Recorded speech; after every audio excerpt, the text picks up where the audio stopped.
Well, while people are logging on, if you think of any topics you'd like to hear, the committee hasn't gotten together yet, but hopefully we will sometime next week. If you'd like to hear a repeat of one, or you have thought of a topic that you'd like to hear that we haven't presented yet, let us know, because we'd like to go ahead and continue doing these. I think they've been really popular. So Both topic or speaker. If you know, good. because of the magic of Zoom, it's somebody that you've heard while you were at a conference or something that, because just because we did soap talks doesn't mean we can't do different soap talks or mead or candles or something else. Lots of options, lots of ways to do things. So just shoot us your ideas.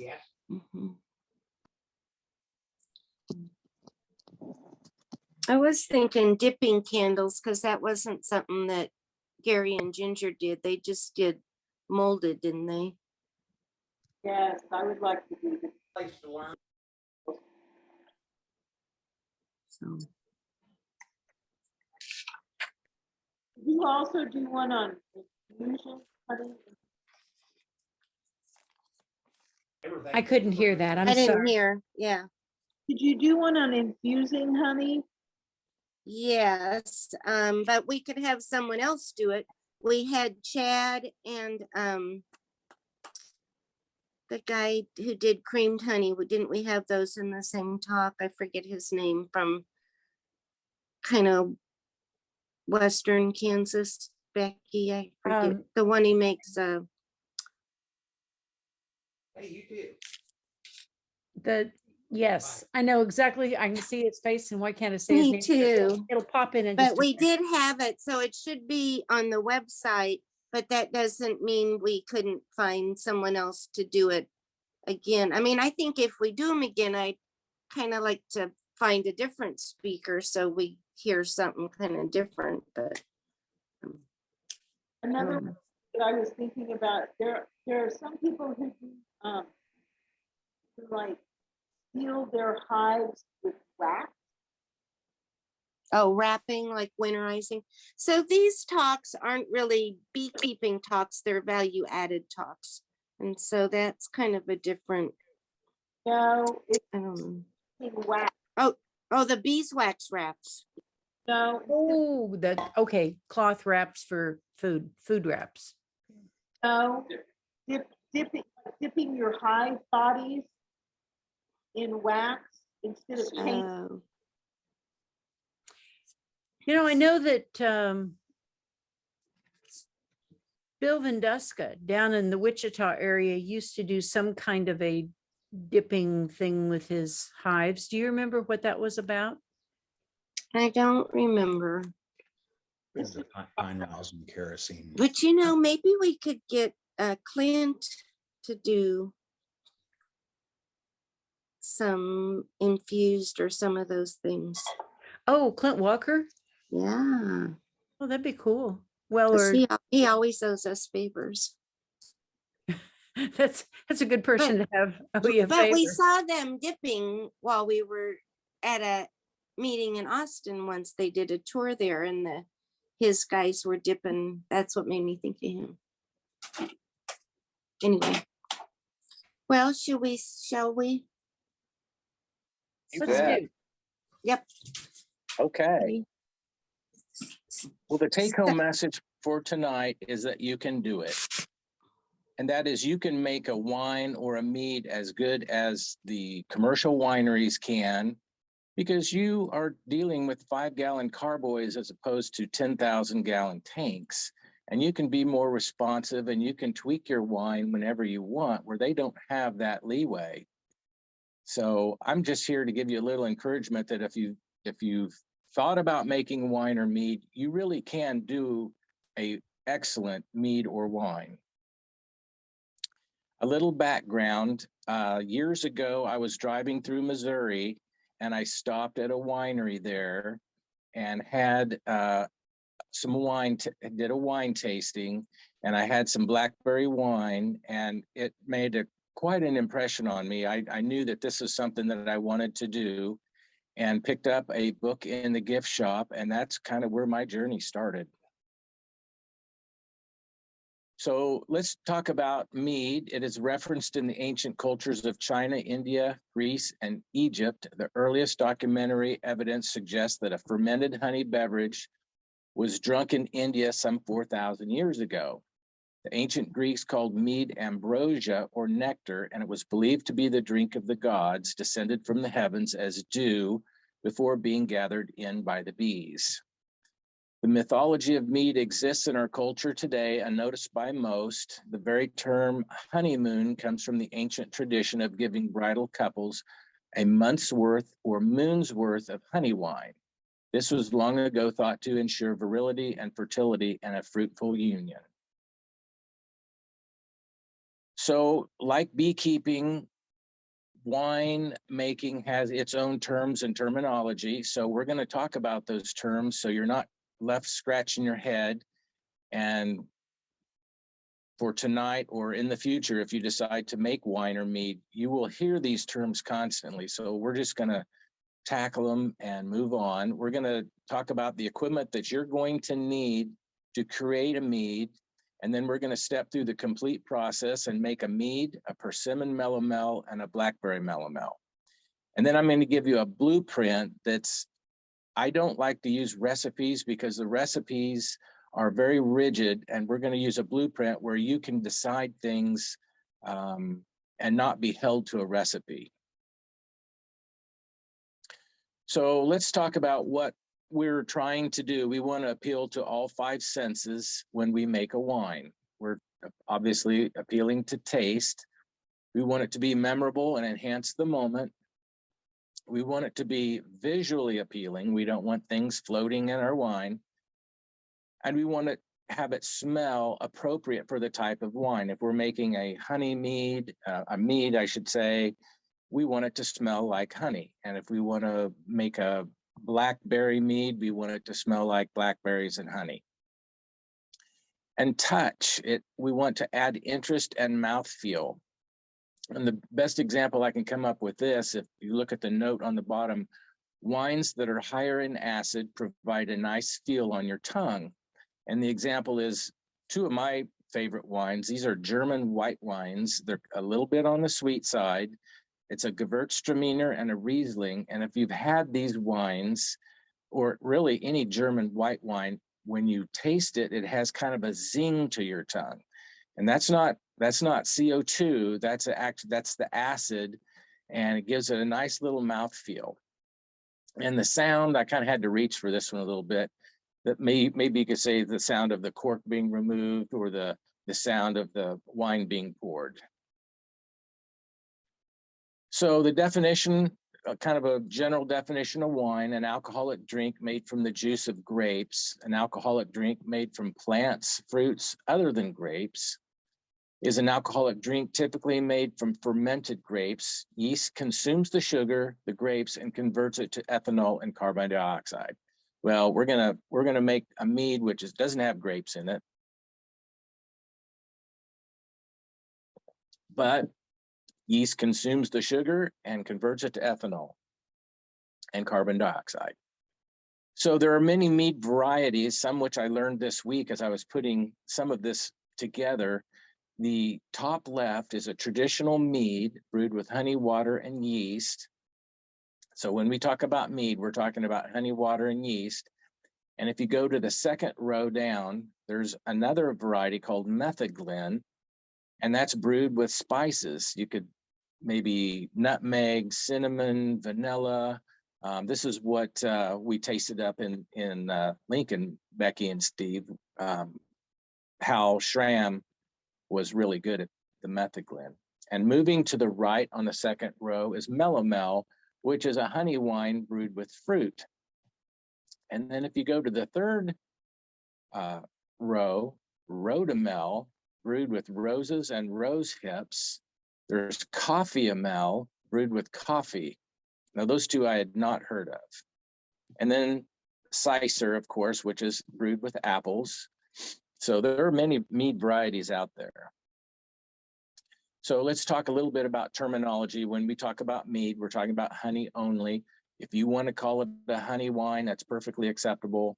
If we wanted to make a blackberry melomel, which is blackberries and honey, we can call it a blackberry honey wine. We can call it a blackberry mead. If we're making a cider, which is honey and apples, we can call it an apple honey wine. We can call it an apple mead.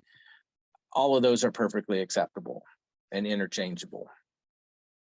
So let's talk about the word must. When you hear the word must, think mixture. You're mixing your wine and it's a must, okay? It's your batch.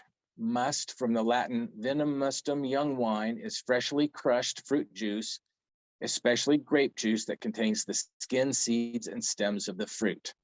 And if you look at my little note there, seeds and stems should not be in your must, as they can impart undesirable flavors. There is a reason why commercial wineries have grape destemmers.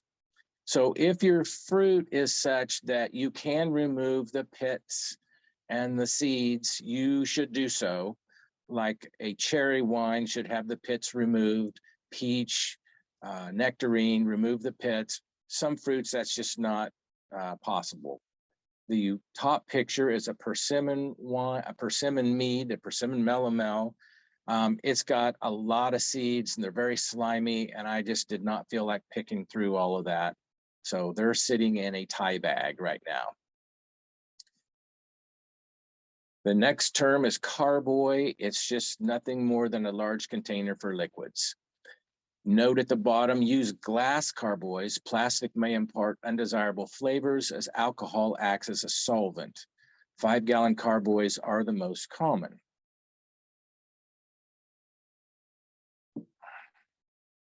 Fining. Fining is nothing more than removing unwanted material. Like people's pictures are there. See if I can move you guys out of the way.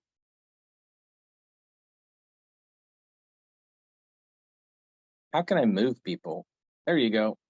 Fining is about removing unwanted material from wine, which, while still in the cellar.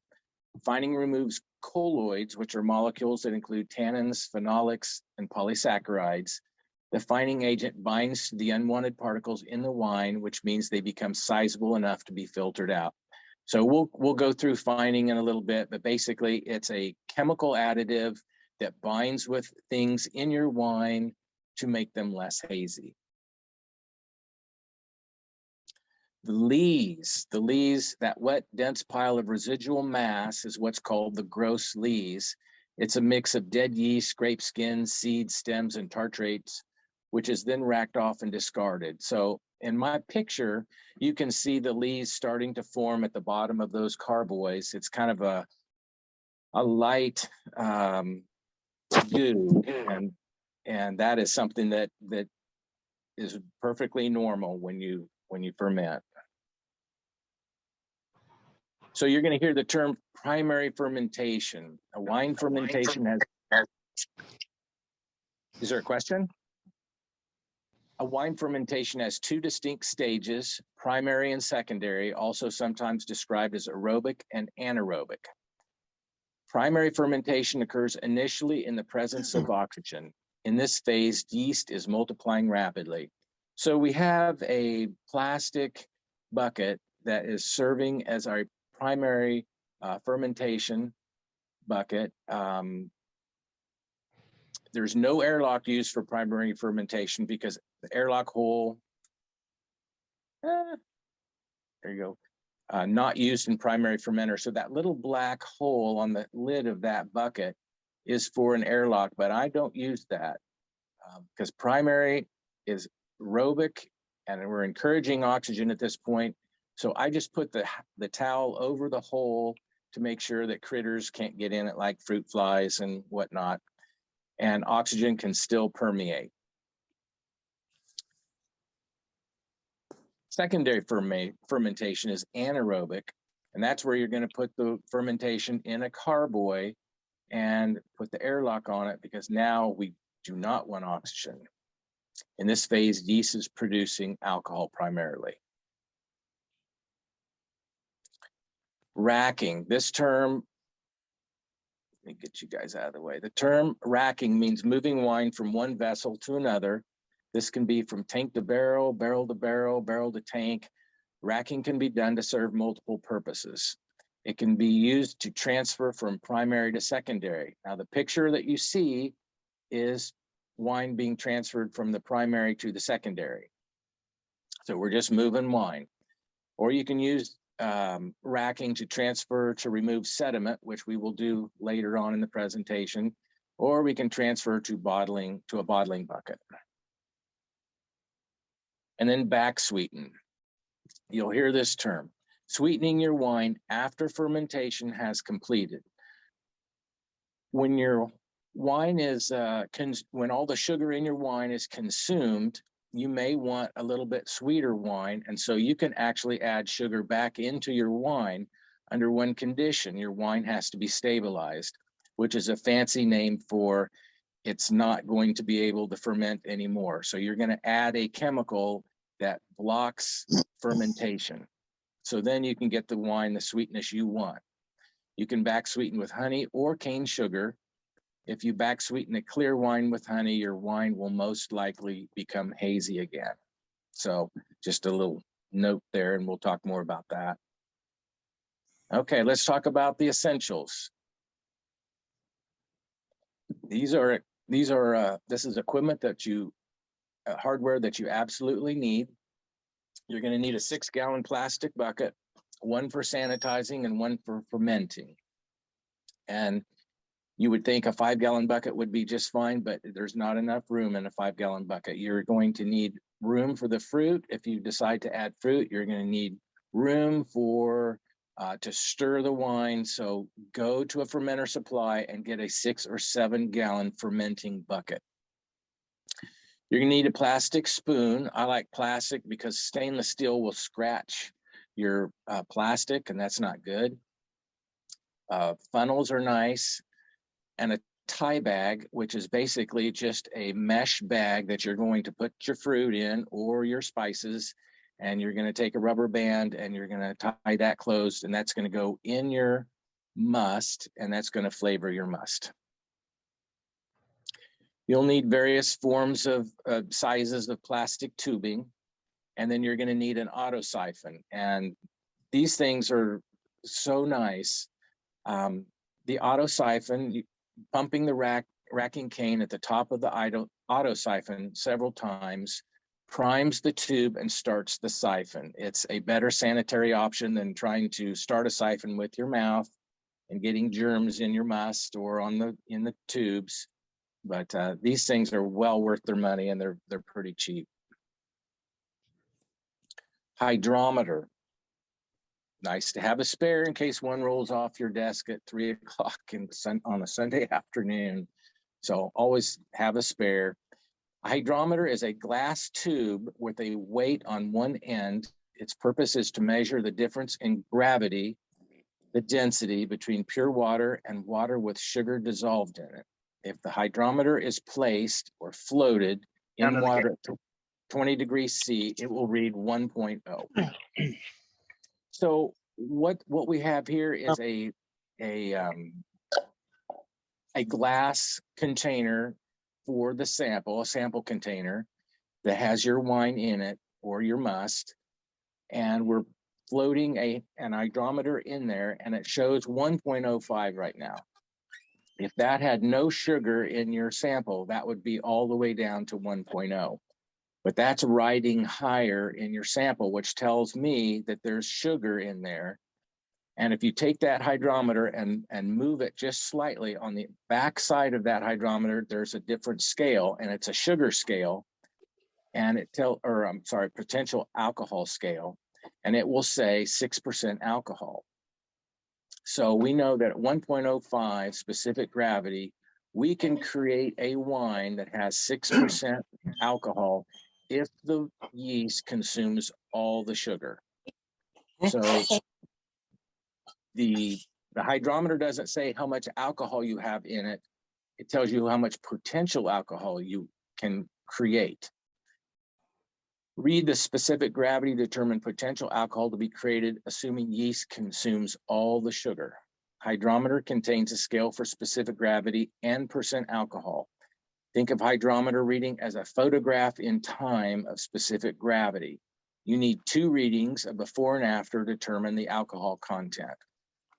So I typically make wines that are 12%. And the reason I do that is because wines with higher alcohol content age better than wines that have a low alcohol content. So, you know, whether there's a difference between 11% and 13%, probably not, but I've just kind of chosen 12% is where I make all my wines. So I would add sugar into this must until this hydrometer floats up and reads 1.09. Then I know that if the yeast does what it's supposed to do and consumes all the sugar, I'm going to have 12% alcohol in my wine. I hope that was clear. Okay.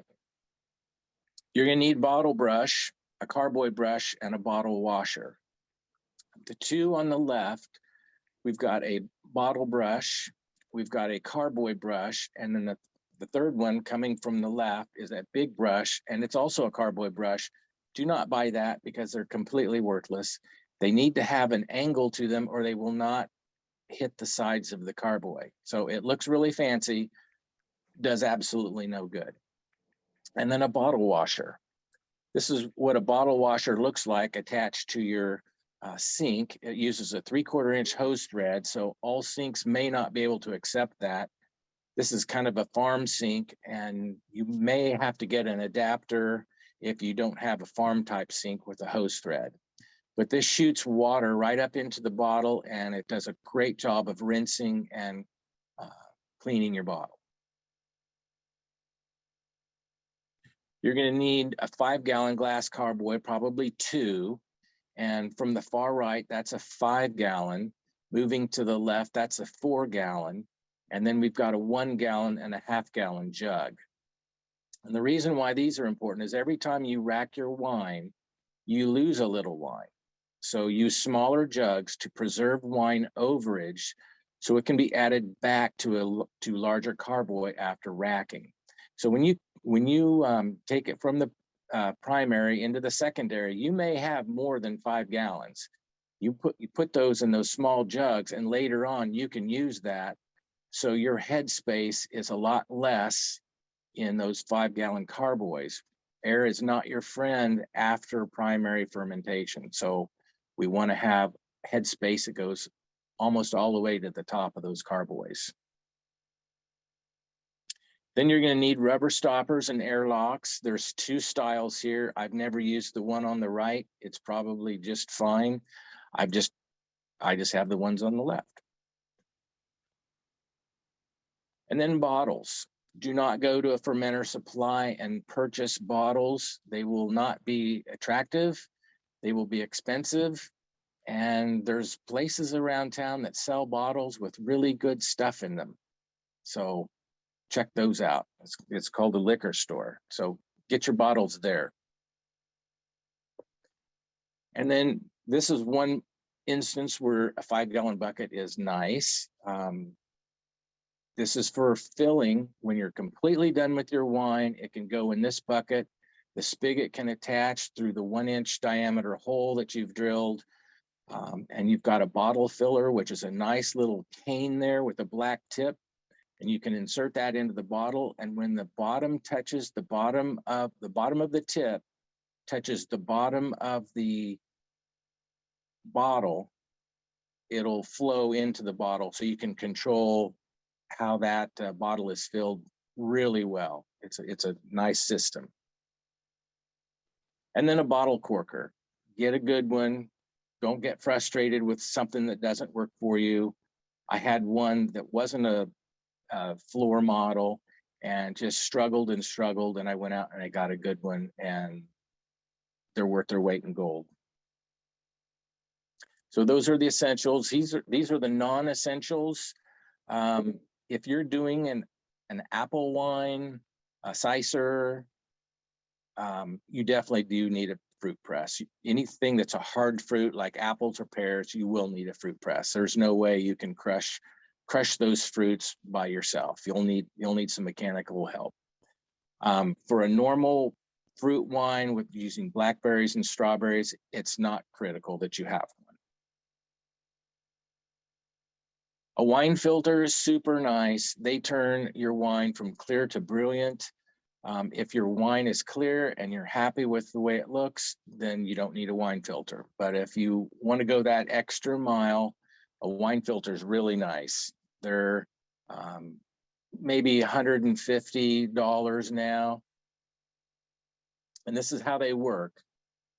You've got these cellulose pads that are sandwiched together in this machine. And if you look at the tube that comes out of the bucket, comes around to the side, it enters the filter, the pump drives the wine through those pads, 3 of them, and then it comes out the other side and into your bucket of the finished wine. And then the middle tube, that's just for leaking that occurs naturally. So one thing you do when you decide to do this, you need to soak your pads, and you'll read about that when if you decide to get one. But you want to have your pads soaked before you start your filtering. There's 3 types of pads. They come in coarse, medium, and fine. I've never used fine. I've never felt the need to do that. Coarse and medium work just great. A bottle tree. Maybe this should be on the essential list. I don't know how you would dry bottles very effectively if you didn't have one. They sure are nice. After you sanitize your bottle and clean them, you can put them on this bottle tree and they will dry very quickly and sanitarily. Make sure you balance tree with bottles from all sides. I can attest to what those sound like falling over in the middle of the night when you don't get them balanced correctly. And then a degasser.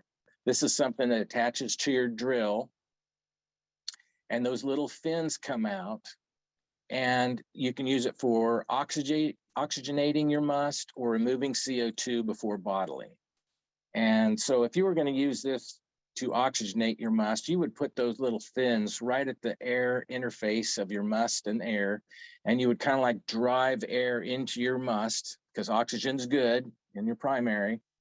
Then later, after you have a finished wine and you're getting ready to bottle, you want to get rid of all that trapped CO2 that's in your wine, because you're not making a sparkling wine, you're making a flat wine, and you don't want to feel CO2 on your tongue when you're drinking that. Okay, now we're talking about, let's see, I gotta look at we're talking about the essential software. So sanitation is so important. There's 2 types that I'm familiar with. Iodophor, which is on the left, which is an iodine-based solution, and Starsan on the right, which is a phosphoric acid-based solution. I've not used that. I'm sure it's just fine. The iodophor is super easy. It's a cap full to 5 gallons of water in your cleaning bucket. And then it needs like 2 minutes contact time, and it's completely sanitized. And they will always say on there that rinsing it's no rinse formula. You do not need to rinse. I always rinse sanitizer from equipment. Why take the chance of your wine tasting like iodine or worse?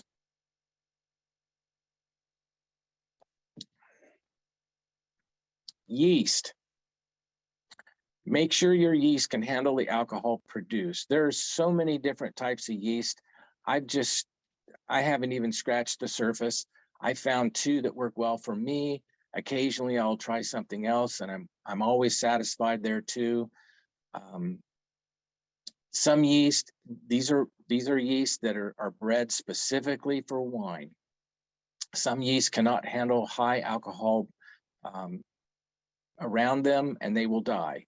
So they will produce alcohol to the point where they kill themselves. So if you want to make a high alcohol wine, make sure your yeast can handle that percentage of alcohol. These 2 wines are wine yeast is made by Lalvin.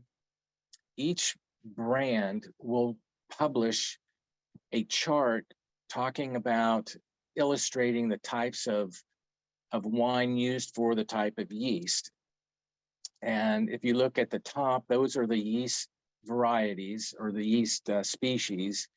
And I guess from the fourth from the left, you have K1V1116 and EC1118. Those were the two I just showed you. If you look down there, you can see how they perform at various types of things like stuck fermentations. If you want to do an aged red, well, okay, the 1116 has 3 stars, whereas 71B1122 only has 2 stars. So, you know, this is a world where you can get lost pretty quick, but if you find something you like, you can just stay with that too. Yeast energizer and yeast nutrient. Although yeast energizers are type of nutrient blends, they also contain components such as vitamin B, diammonium phosphate, and you'll see the letters DAP, and that stands for diammonium phosphate, tricalcium phosphate, magnesium sulfate, and yeast hulls. So basically, when you make your must, you want to add the nutrient because this is the food that the yeast needs to ferment. Yes, they ferment, they eat sugar, but they also need real food. And this is what the real food is, it's yeast nutrient. The yeast energizer is for situations where your yeast maybe stops in the middle of fermentation. It's missing some critical component. And the way I feel about this is, why not just put it in initially and be proactive rather than reactive? So what I do is when I make my must up, I put yeast energizer and yeast nutrient in the must right from the get-go, and I've never had a problem. And I can't tell you how much to add because just follow the directions on the package. Very simple. Acid blend, not necessary for high acid fermentations such as mead. Mead is very acidic, has a low pH. You do not need to put acid blend in there. It's recommended that you don't because yeast has a certain pH requirement that it needs to ferment, and putting acid blend in there, it may even be too acidic for the yeast. So if you were just to make a fruit wine by itself with cane sugar, I would put acid blend in there. Sulfite. If you've probably looked at your wine bottle and it said may contain sulfites, this is where it comes from. You've got 3 different ways to do that. You can add potassium metabisulfite, sodium metabisulfite, basically the same thing, or you can do what's called a Camden tablet, which is a pre-measured sulfur tablet. And the reason why we put this in our wine is we want to sanitize your must. When you create your must with your fruit and your honey, it's got yeast on them, on the fruit itself, and it's probably in the honey as well, because we all know that if you leave your honey and it's not dry enough, it's too humid, you can actually have your honey ferment. Well, it's because of all the wild yeast that exists. So what we're going to do is we're going to sanitize our must right from the get-go, start with a clean slate. So when we add our yeast, we are adding the yeast that is chosen for our mead. If you're going to use Camden tablets, which are super easy to use, put them in a mortar and pestle and make sure they're crushed real well. And I think it's generally 1 crushed Camden tablet per US gallon of must. We make 5-gallon batches, so that'd be 5 tablets. You can also put a pinch in of either of the sulfites into your airlock just to make sure that if any bacteria gets in your airlock, it will be killed. Potassium sorbate, probably the most important thing we'll talk about. Don't even think about not using this. This is what's used to stabilize a wine, which means prevent fermentation. Wine that is allowed to ferment in the bottle is a ticking time bomb.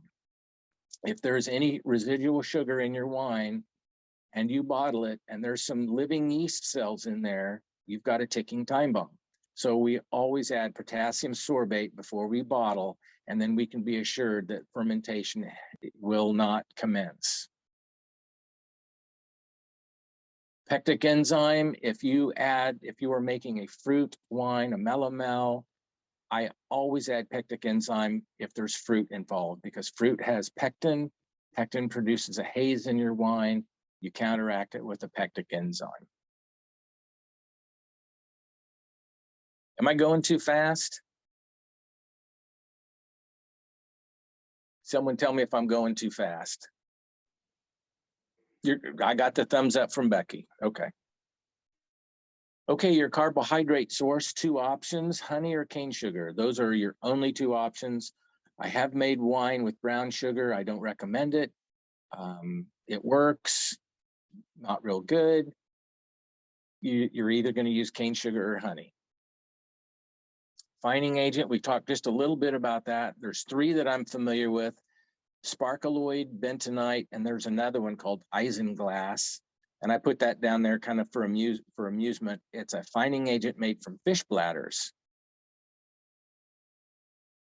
So if we have a wine that's hazy, that is something that we want to take care of with a fining agent and not the filter. Filter is for really polishing a wine.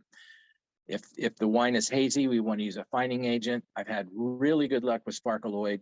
I don't know. I think I've had one wine where sparkaloid wasn't the full answer, and I had to go to bentonite. One of them works on the positive charges, one of them works on the negative charges, but they both work well, and they will take your wine from hazy to absolutely crystal clear in maybe 2 or 3 days.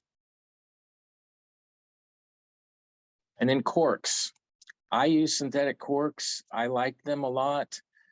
Not much to say about it. They're probably a little, I don't know what the price is compared to normal cork, but I like them. You're going to need 25. A 5-gallon batch of wine yields about 25 bottles. Don't be tempted to reuse these things, even though they look like you can't see what the problem would be. Don't take the chance. Okay, we're going to talk about fermentation strategies. There's really 2 strategies. Ferment your wine until all the available carbohydrate is consumed by the yeast. If that happens, your wine will be dry. In other words, no residual sugar at this point. Prohibit any further fermentation by adding the potassium sorbate we talked about, and back sweeten. Remember that sweetening at the end of fermentation, the wine until you reach the desired sweetness. The pros of this is your wine will achieve the exact alcohol percentage you wish. Because remember, when we created our must, we put in the amount of sugar we needed to create the exact alcohol percentage we wanted. The yeast is going to do its part, and it's going to consume all the sugar, and then we can back sweeten and get the exact sweetness we desire. So we can tailor make this thing just the way we like it, the right alcohol content, the right sweetness. I don't see any cons to this method at all. The other method is you ferment your wine and you continually check to see if it is the sweetness you want. When that is achieved, then you will need to stop fermentation immediately. Hopefully you will also obtain the alcohol percentage you want. So one is letting the yeast eat all the sugar. The other is you just kind of monitor that yeast, and when it hits that sweetness you like, you stop fermentation. This just requires you to be more vigilant with your wine. You're going to have to add more sugar initially to your must, because you have to account for not only what the yeast is going to eat, but the residual sugar in your must. So it just requires you to be a little bit more vigilant, and you're going to have to, I guess, constantly take readings and tastings and see if, hey, this is what I want right now, so stop it immediately. So I believe that commercial wineries have to do it this way. I don't think commercial wineries are allowed to back sweeten their wine. I talked with James Arthur Vineyards in Lincoln, Nebraska. I talked with them a little bit about this, and I was under the impression that they have a whole different set of state rules that they have to adhere to in their wine. So being a home winemaker, you can do what you want. You're not held to anything. Okay, get this out of here.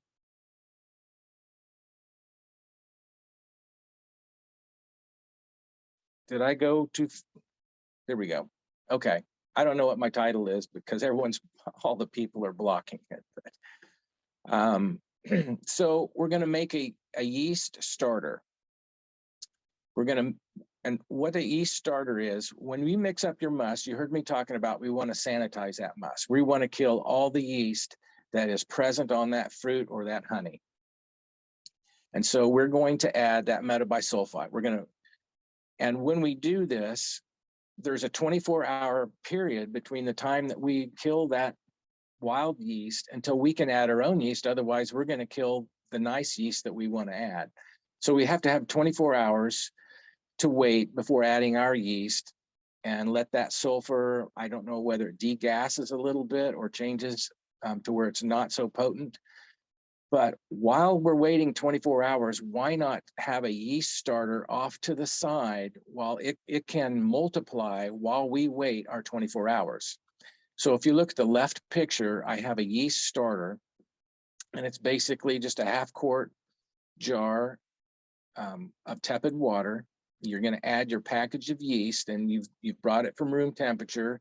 You've stored it in the refrigerator. You brought it out to room temperature, and you're going to add 1 tablespoon of sugar, or maybe 2. It doesn't really matter. Agitate occasionally, and I just put a paper towel over the top and then put a rubber band around the lid. You should detect bubbles within 30 minutes, which is pretty cool, because if you put your ear to the paper towel, you can hear it bubbling. And that's really nice to know, hey, I just pulled this yeast out of the refrigerator. It's alive and well, and I don't have to wait to know if it's going to ferment. So we're going to make a yeast starter. We're going to mix our must. We're going to add water, add carbohydrate source, until you reach the desired specific gravity. If we're going to make a mead, then we're going to use honey. So we're going to add water, we're going to add honey until we get the specific gravity that we want. If we want to make a 12% wine, we add honey until the hydrometer says it's 1.09. So we'll need to stir constantly and make sure it's all into solution. Do not boil your honey. You'll see on the web, boil your honey. Do not boil your honey. It changes the composition of honey slightly. I've heard bad things. Don't boil your honey. I think it changes the flavor too. You're going to add your energizer and your nutrient blend. If we're just making a straight mead, we're not going to put in the acid blend because we have a very low pH must already. Pectic enzyme, if we're making a fruit mead, then I would put the pectic enzyme in. And of course, we're going to sulfite it with either the Camden tablets or one of the metabisulfites. And those metabisulfites, it doesn't take much. I mean, I have a grain scale that you use to measure gunpowder. It's not much, and it's very effective. Once everything is dissolved, you're going to add your fruit in the tie bag if desired. Now, the reason why I mixed all that before I put it in the tie bag is because I want to make sure all those chemicals are in solution. And if I just pitched those things over that tie bag, you don't know if it's going to get in solution or not. So it's peace of mind knowing that all your chemicals are in there and they're dissolved and they're in solution. Then you can add your fruit. You're going to wait 24 hours before adding your yeast. Otherwise, you can kill your yeast. And you're going to stir that must at least twice a day. You're going to take the plastic spoon and you're going to poke at that tie bag, and you're going to make sure it goes underneath the surface. We want to get it wet. We want to stir it around. We want to get some oxygen going in there. And you're going to keep the lid on it. You can put a towel over a hole if you've got a hole. And if you don't have a hole, just put the lid on loosely. Just make sure oxygen can go back and forth. And you're going to look for bubbles. A tie bag will float to the surface in 24 hours. What's really satisfying is after you've done this, there's always that breath holding time where you've added your yeast. You want to make sure things are going to happen. You go down in the morning, you take off the cap, and that tie bag is floating at the top. You know, yes, everything's going. kind of a feel-good moment. After 3 or 4 days, you can rack the wine into a carboy. This is your secondary now for the next phase of fermentation. Okay, so this is an example. This is day 5 of fermentation. On the far left, I have a straight mead. In the middle, I have a persimmon melomel, and on the right, I have a blackberry melomel. And you can see I've got some overage there because you know, that fruit contains some mass too. So I want to contain that. I don't want to waste anything. And I've got some lees forming. And I wish you could see the bubbles because it's very violent fermentation right now. Here's day 35. You can see that things are really starting to slow down a little bit. Lees are starting to precipitate to the bottom. And the wine's getting a little clearer. Here's day 60. This is about where I want to make sure I get the wine off the lees, because the lees can add some bad flavor to your wine. So it's time to remove all that sediment at the bottom. So here's the before, there's the after. And here's the before with the extra, there's a half gallon and a gallon jug. I've used those so that I have better headspace in the carboys. The one on the left, really, that's not very good. I should have had more headspace on that carboy, but I didn't want to just add water and dilute it. So that's a day 60. And so how we move from there to here, the auto siphon is so nice because the black tip at the bottom sucks the wine from the top of the tip. So it's not sucking off the bottom. And so you can remove and leave all that sediment behind and get your wine off the lees. So this is your blueprint, if you will. This would allow you to make any type of wine you want just by knowing a few simple things. If you want to make a melomel, that's with fruit, you're going to use about 4 1/4 gallons of water. If you're not using fruit, 4 1/2 gallons of water for the mead. So you can decide right there, am I going to make a mead? Am I going to make a fruit wine? Am I going to make a melomel, which is fruit and honey? And then you just need to decide, okay, I'm going to use honey or cane sugar. And you're going to add this to your water until you get the specific gravity that you want, which then translates to the percent alcohol that you will get. Fruit, I always enjoy this story a lot. Many years ago, my doorbell rang. It was a Saturday morning and someone showed up at my door with a 5-gallon bucket full of apricots and said, make me a wine. And I didn't want to do that because that's not enough fruit. I want 3 to 5 pounds of fruit. You know, I was very rigid. I need 3 to 5 pounds of fruit per gallon, but I couldn't say no. They were very nice and picked all these apricots. So I kind of did it as a favor to them. It was not near enough fruit, but I went ahead and made an apricot wine, and it was probably the best wine I ever made. So the moral of the story is you can use as much or as little fruit as you want. It makes no difference. If you use less fruit, you're going to have a nice light flavor, and you've got more fruit, it's going to be more intense. But one is not better than the other. Actually, I would probably prefer more of a light flavor. Really beautiful apricot wine with just a few apricots. You're going to wash the fruit. You're going to remove the seeds or pits if possible. Apricot would be a good example of that. Put fruit in the tie bag and leave in during fermentation, primary fermentation. The skins of apricots are going to color that wine. They're going to add some flavor for you. So the skins are a good thing. And you can crush your fruit with the hands, or you can put it in a blender or a fruit press. But they need to be in your must for that 3 to 4 days. And as alcohol is being produced, it's acting as a solvent and getting all the goodness out of those skins. So we talked a little bit about the additives, and the additives being the metabisulfite, the nutrient, the energizer, the sorbate. You're just going to use those as needed. And if you're using cane sugar, you're going to use the acid blend because you want to get the pH correct for the yeast. And honey is just very low pH. You're going to choose a yeast that is bred for the type of wine you are making. You're going to make the yeast starter, as we talked about, and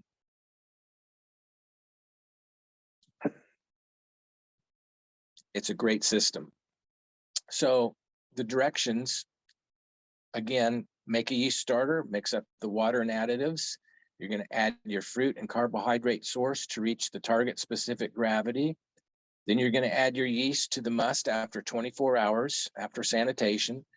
You're going to stir twice a day, making sure the tie bag is immersed each time. On approximately day 4, if fermentation is progressing nicely, remove the tie bag, squeeze out excess juice, don't waste that juice, and transfer wine into glass carboy with airlock.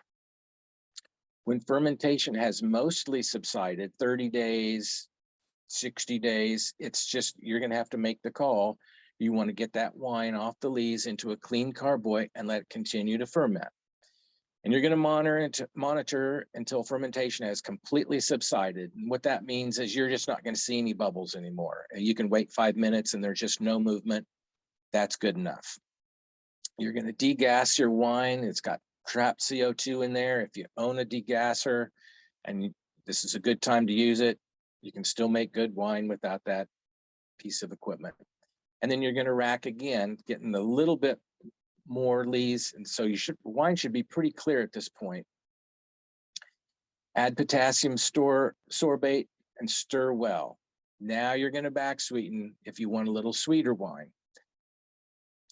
Use fining agents after back sweetening. If you use your fining agents and your wine is super clear, and then you said, oh, I'll back sweeten with some honey, and you put your honey in there, you've just undone all of your fining progress. It's going to be hazy and you're right back to square one. So use fining agents after back sweetening if your wine needs it. Filter your wine if you want to, take it to the next level. And then here's kind of a choice. You can add metabisulfite before bottling. Some books say to do it. It helps with the aging. Some people say don't do it. I've done it both ways. I can't really tell a difference. That's kind of your call. Transfer wine to the bucket with the spigot for filling the bottles. And you're going to cork immediately after filling. Wine and air do not get along.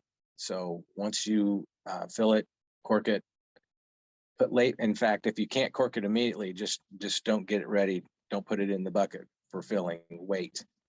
Put label on bottle and shrink wrap capsule is optional.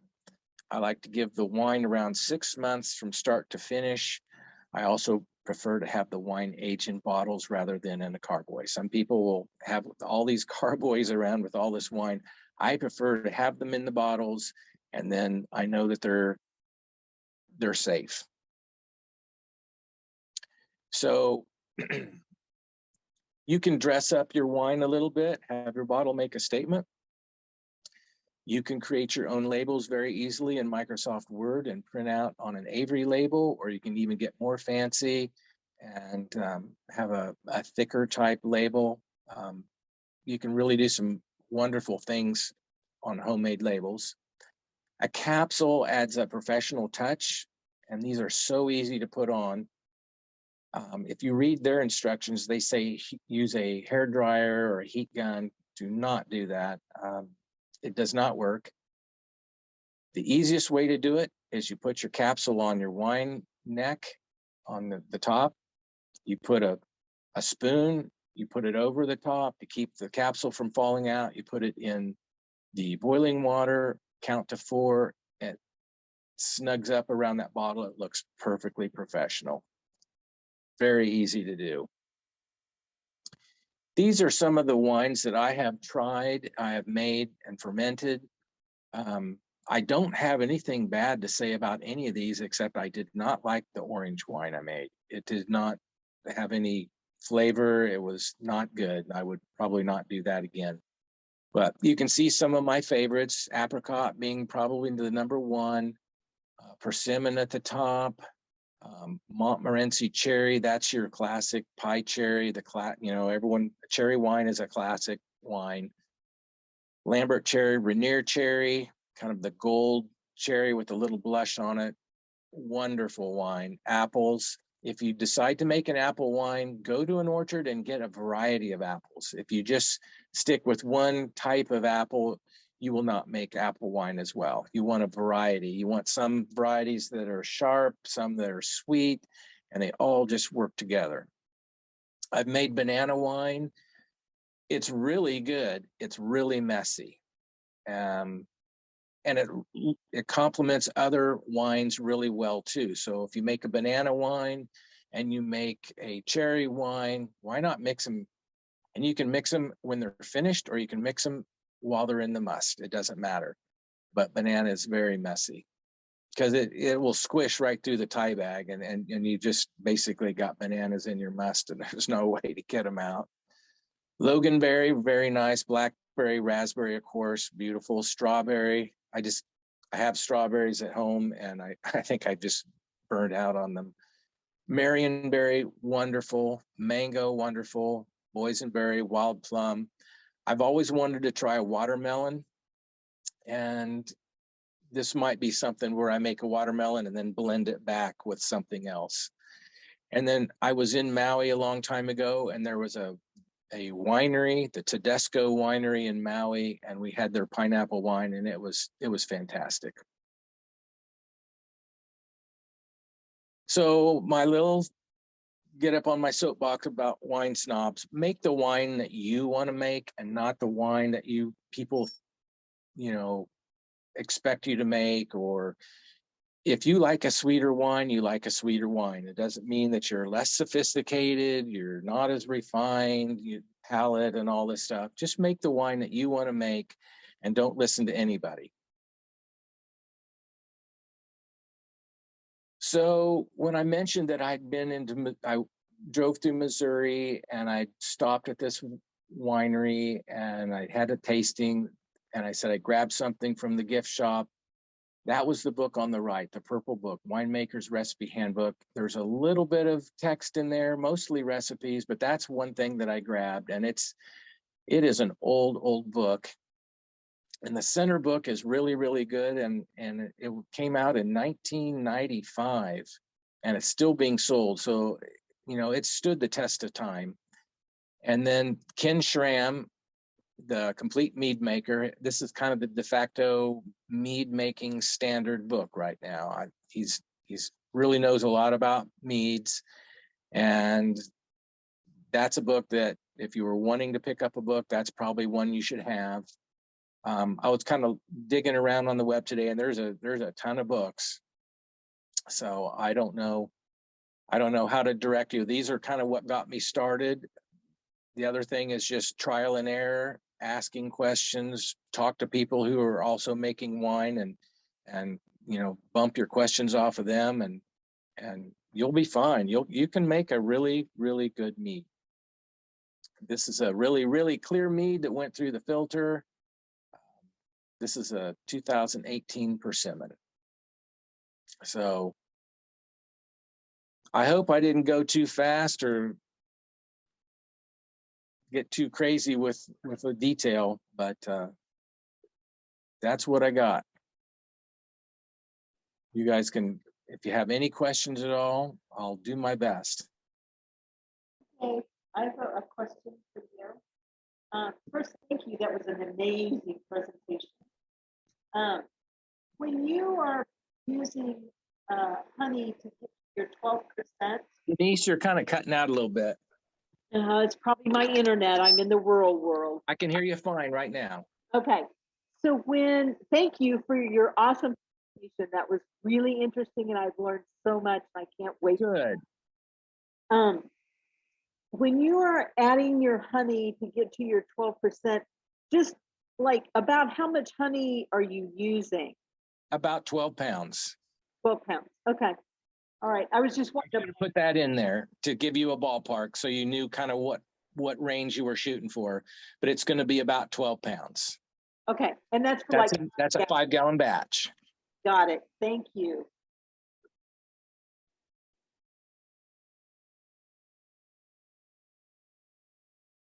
So Jay, I love a sizer, and we had made a couple of different sizers, one that I loved, one that I hated.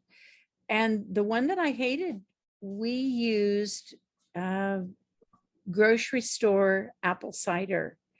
And I didn't know whether it was because of maybe something that was in that cider. The best sizers that we have made came from like Ken Hamilton's apple Yeah. cider. And it isn't necessarily that it's a blend of the apples, but I think it's that the cider was so fresh when we got Yes. it. It was just really, really good. But have you tried bought Well, cider much? I have not done that. I've only made an apple wine one time. It was not an apple melomel. I actually went to an orchard in Lincoln, and they've hooked me up with all kinds of different apples, and it was okay, Mhm. but it wasn't as good as Ken's apples. I can tell you that.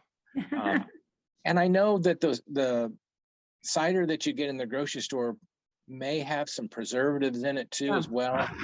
I don't know if that would have affected it. Makes you wonder.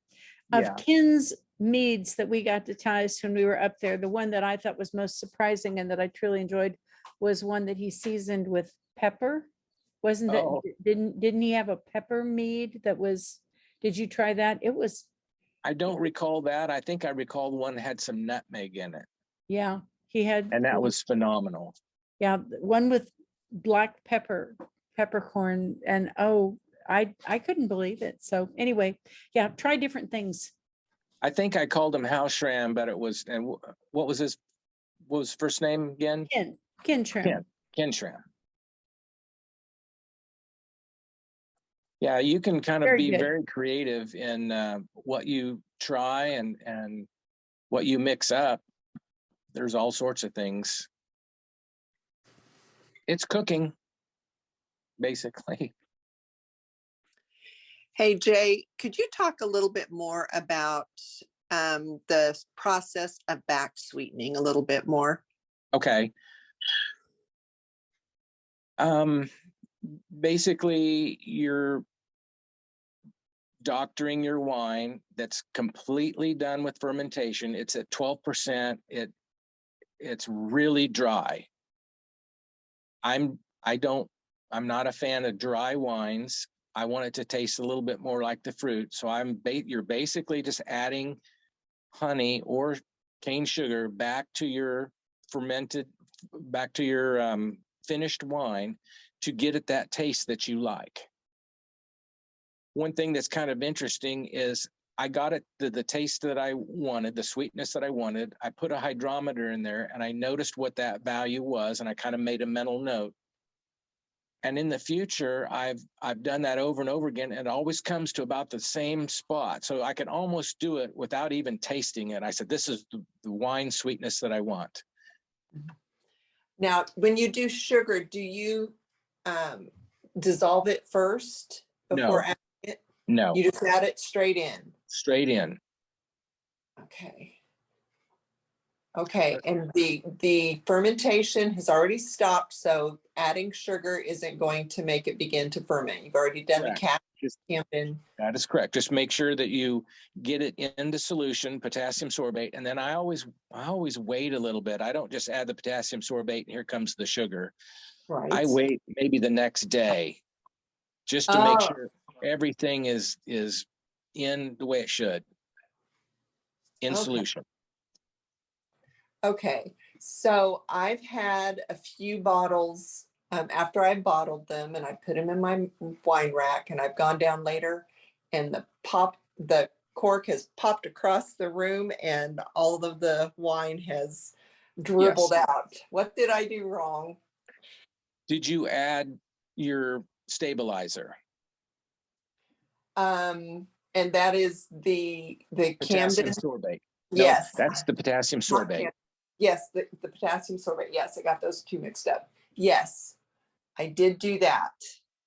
It's possible that maybe you didn't put it into it's 5 gallons, and I think it's maybe a teaspoon per gallon. So that would have been 5 teaspoons, whatever the directions say. And then I've noticed on potassium sorbate, it just kind of floats around the top.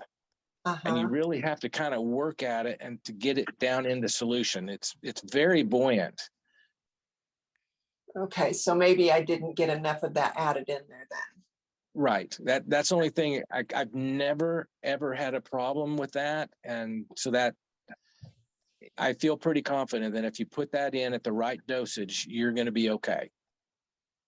Okay, one more question. Sure.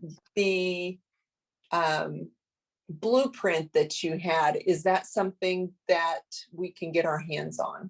You bet. I had a lot of people ask me at fun days for that, and I just gave them my email address, and they send me their email address, and I just sent it back to them. Okay. And I guess I should have qualified this at the beginning, because I always feel a little funny when I give talks like this. It puts me in a position that I know everything. I don't know everything. I'm learning stuff all the time. This is kind of based on my experience, what I've read. So just take that with a grain of salt, okay? I wouldn't call myself a professional.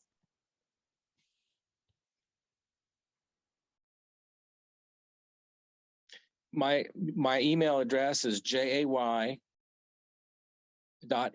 as in Mary .francis FRANCIS @gmail.com. And if you send me an email and say, hey, I want your blueprint, I will just I can either make a screenshot of it if you want, and then just send it back in your email. Does that work?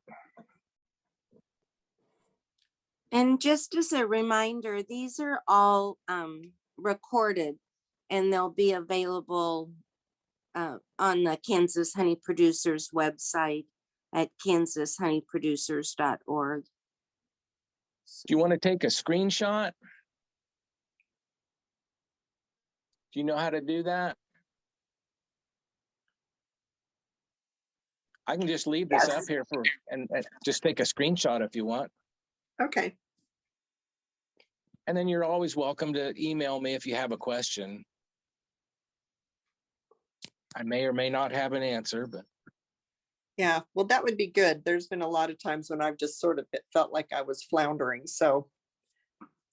Well, and Steve, Steve does it a little bit different than I do. And I would like to know more about how Steve does it. He does the second type of fermentation strategy, where I believe he stops fermentation along the way.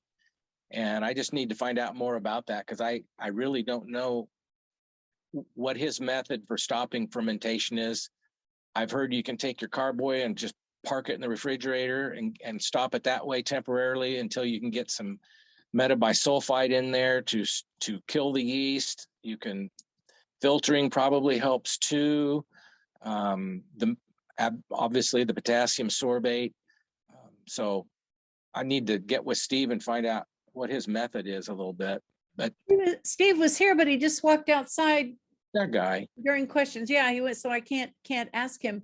But you touched on something that I would like to maybe contribute to, and that is, you said things that you just kind of remember.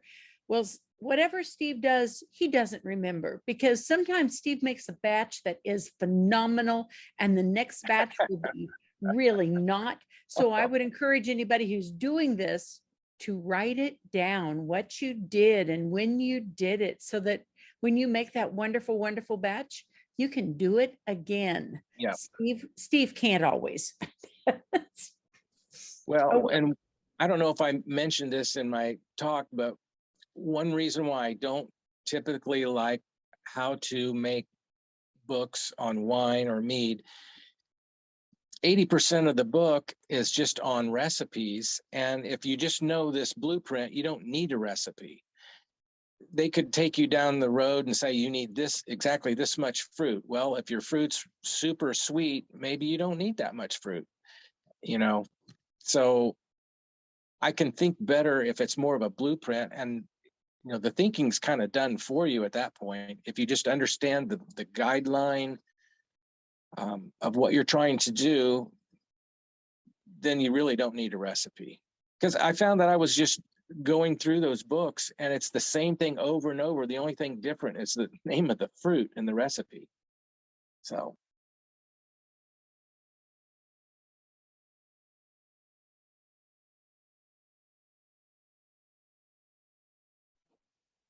Are there any other questions for Jay? Was that too much detail or did you want just kind of like more of an overview, or was that just too much detail, or what? I guess I didn't really ask. You know, I thought it was great. I thought the amount of detail was wonderful. And we had a lot of thank yous in the comments from people. Good. So yeah, no, every speaker we have does however they interpret it. So I think Okay. it gives us a good variety. So Well, I'm always available for questions. If people want to email me and they have a question, I'll do my best to help you out. Jay, well, could we great, email great it- job. Jay, could we have your email again? Yes. JAY.M like Mary .Francis FRANCIS @gmail.com. Thank you. I was writing other things and missed it. Okay. Any final words, Jay? I guess my main thing is I was pretty surprised myself when I made my first wine. I go, this is really not too bad. And over time, it's gotten better and better. And that's why I'm kind of in that encouragement mode where if you're kind of on the fence and you think, well, I don't think I can do all that. That's a lot of stuff. You can absolutely do it. And find a good fermenter supply. I bet there's some in Olathe or close by you that will answer questions and have a lot of the equipment that I've showed. They will have that. And if they don't, you can definitely get it online. It's Jay, a little, did you know there's a new one in Lawrence? yes, I have not been to that one yet. It's on It's on- Mass Street, and it's there's a really nice one in Kansas City that we've used, but in Lawrence, there's a new one too. But you're right, online, everybody can get there. So that's, Have you been to the one on Mass Street? yes, yeah, we went Oh, a couple okay. weeks ago. Really a nice little shop. Nice. Hope they're successful and keep on going. Yeah, we've had them in Topeka. I think I've gone through 3 now, and they're Yeah. all gone. But and they're the store owner is doing that because they enjoy making wine. They're going to be a good bit of information for you too. If you go in and say, I'm stuck here, they should be able to help you as well. They almost all like to talk. So there you go. Yes. Well, thanks, Jay. Thanks for coming on tonight. I'm gonna leave, but thank you very much. It was enjoyable. You're Night. welcome. It was a pleasure. And next month, you'll know what the topic is. We'll put it on Facebook and it'll be in the NECBA newsletter. And I'm not sure what that'll be, but it'll be the third Thursday at 7 p.m. So anyway, thanks everyone. Thanks, Jay, so much. Really You bet. appreciate it. Thanks, everyone.